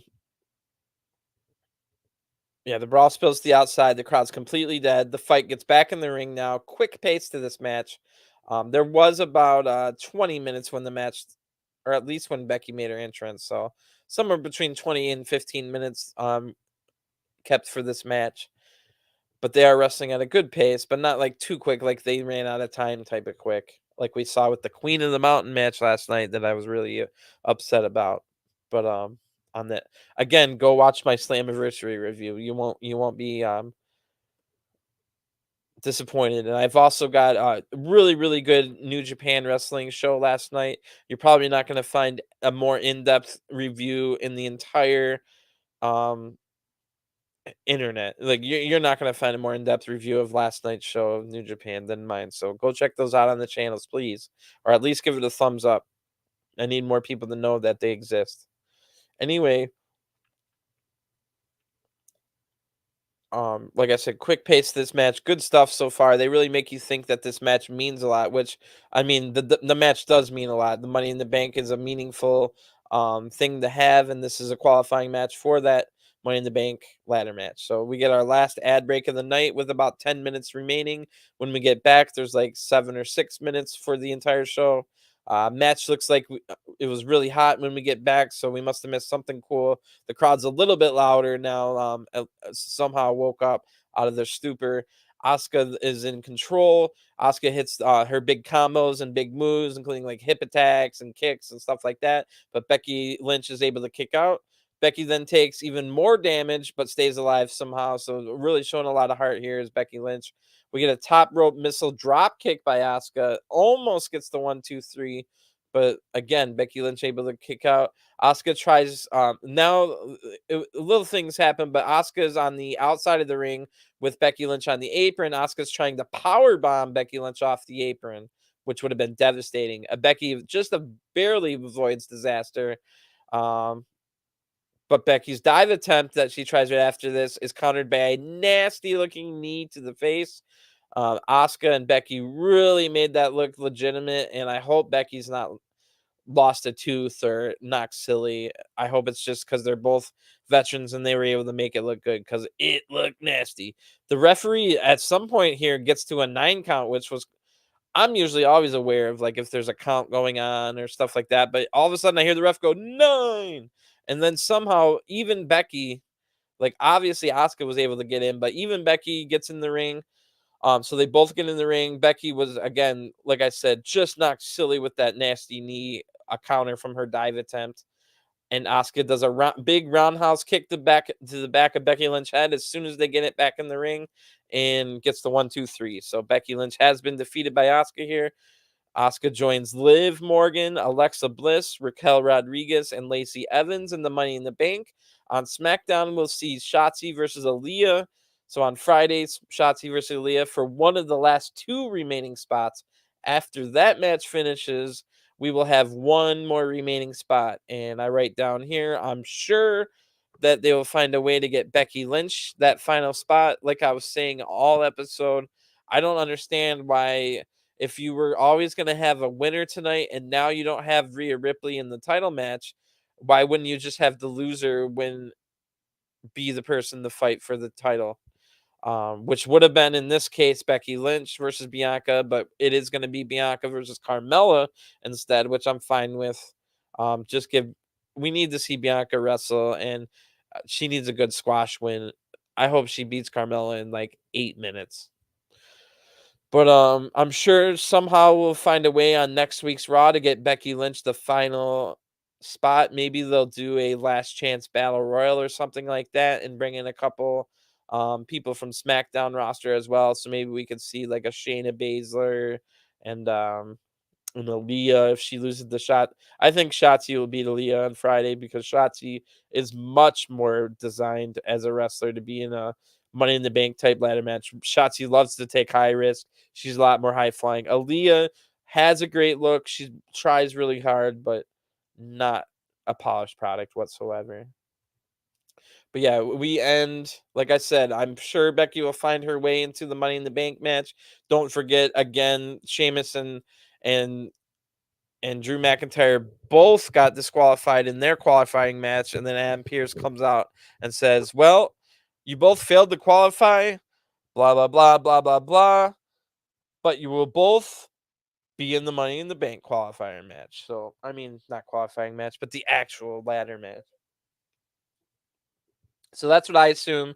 But we end Raw tonight with Becky looking distraught and basically looking like she's about to cry or trying to fake cry or just looking disheveled. So I'm sure next week on Raw, maybe even at the beginning, it'll be Becky Lynch. She's freaking the F out, trying to fight everybody, maybe going on a rampage and finds her way in the Money in the Bank ladder match. So I did a lot of complaining tonight. I did a lot of bitching tonight. I mean, it's just like, come on, man.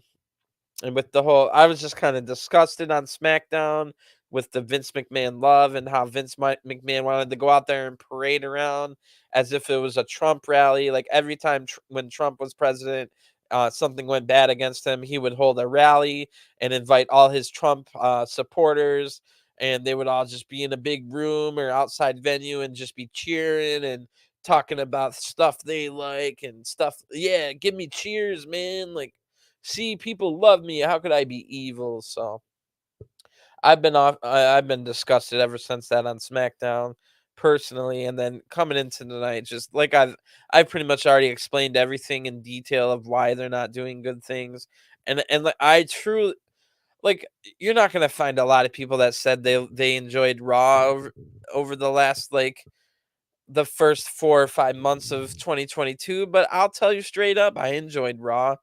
Sure, there was a lot of stuff within that 3 hours of Raw, throughout 2022 that isn't exciting, and even going back, like, years and years now that we're at 3 hours, like, of course, there's laws and stuff like that, but I thought with the roster they had, like, you never quite knew what you were gonna get each Raw, but you're definitely guaranteed to get some kinda combination of Seth Rollins, AJ Styles, KO, and all these great wrestlers, Bobby Lashley, and I like Theory, and Cody then joined, and it upped everything up even more, and now we're Finn Balor, Damian Priest, Edge, all these people, and then the women's division looked way better than SmackDown. You got Rhea Ripley, Bianca Belair, um, Asuka came back, Becky Lynch, of course, but no, like this was a terrible episode of Raw. The future looks even worse than what the actual episode was, which is why I didn't like the episode. You can just look in the future and see what's going to happen and just see how, like, what's going on. But I did enjoy the Elias stuff. They made his fake beard look really good. His actual song about KO being a liar was trash. So it's not like we got a good song, but I still enjoyed the segment. We got Asuka beating Becky Lynch. So Becky Lynch is again at her like rock bottom low. We'll see where that goes. I was thinking that they might give Becky Lynch the 24/7 title after all those teases of her maybe winning the 24/7 title. And if you want to run with that storyline, I'd be okay with that. It could be an entertaining and funny storyline where Becky Lynch wins the 24/7 title and treats it as if like, "Oh, my precious, you finally returned," and treats the 24/7 title as if it was the legitimate women's title of the world, like higher than the Raw and SmackDown title. Like, yeah, you might be champion of Raw, but I'm champion of the world and stuff like that. And Becky could even go and start defending the 24/7 title in legitimate matches at pay-per-views and stuff like that. Like, yeah, yeah, I understand you guys are fighting for the Raw and SmackDown title, but who wants a shot at my 24/7 title, my precious? So maybe they'll go that route. And if I was writing it and I inherited this mess, that's probably what I would do, because at least Becky Lynch would make those um she would make those segments interesting about treating the title as if it was legitimate, and then B, we could probably get some random good matches away from the title picture, like every promotion in the world, well, not every promotion in the world, but like Impact and AEW and WWE, they all treat the women's division as if they're not fighting for the title, they don't have a storyline or stuff like that. So I think again, this would still have a title attached to it, but it would be we could stop getting away from the stupid. Then we can retire the 24/7 title after this whole storyline, and who knows, maybe Becky Lynch goes on to defend it at pay-per-views for over a year. I'm not saying this because I want the 24/7 title to have legitimacy. I want the 24/7 the title to burn the second that storyline's over with. But I'm just thinking outside the box here. What can we do? Like, there's got to be a way to do things different. There's got to be a way to do things better and more entertaining, and utilize all the talent you have on the roster. Like, can we please have Asuka stop going out there just acting like a 4-year-old child and some kind of sick stereotype of 1960s television Asians? Like, I'm gonna get going before I freak out even more. But I will be back a little bit later tonight, or this morning, I should say.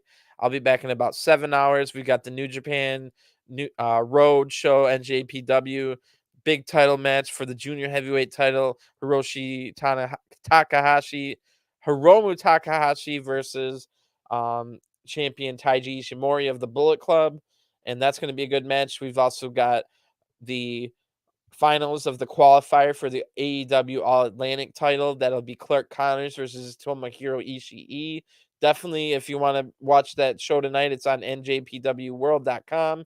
And you can listen to my review from last night's show. I break down everything and stuff like that. I was really interested. I really enjoyed the 2 qualifying singles matches. And last night, we also got a junior heavyweight tag title match. That was pretty interesting. So, again, that's all important because everything's leading up to AEW and New Japan cross promoted show Forbidden Door this Sunday. So if you're wondering what's going on in Japan leading up to that show and you don't feel like watching the shows, just come on over and listen to my reviews. I talked about last weekend's New Japan Dominion show, which is their second biggest card of the year, basically their SummerSlam, and I reviewed that, and I reviewed Saturday's show as well as last night's show. So I'll be back again in 7 hours or so with that review, and maybe I'll put out another 2K22 WWE 2K22 stream. But man, I think I need a break from WWE at least until tomorrow for NXT. So I might not put a stream up and just get a nap or play some other video game in the meantime. But yeah, thanks for tuning in. If you guys have any suggestions for what I can change or do better or anything at all, just let me know in the comment section. Give this channel a like up or a thumbs up. I'm really trying to get people aware of the stuff I'm doing over here. So thanks for tuning in. I'll talk to you guys next time. Peace.